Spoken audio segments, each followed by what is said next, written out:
first time I learned about the love of God, I wasn't in a church. I was a little girl growing up on a ranch outside of Boulder, Colorado. Barefoot, muddy, wandering the fields and irrigation ditches.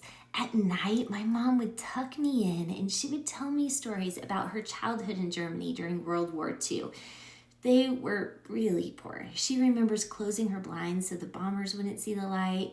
And on top of it, she had an evil stepmother who was cruel, and eventually she was placed in a children's home. But that's where everything changed. Two women took her in and they loved God and they loved her and forgotten children. Every night they prayed with each child by their bed and they sang worship songs over them and reminded them that they belonged to God. And as a little girl, listening to that story, I remember thinking, that is the kind of God I want. I want that kind of love. A God who loves orphans, a God who moves towards brokenness and doesn't forget anyone, especially my mom. The Bible says that we can't even fathom the height and the breadth and the depth of the love of God. And Jesus said, let the little children come to me. He loves children.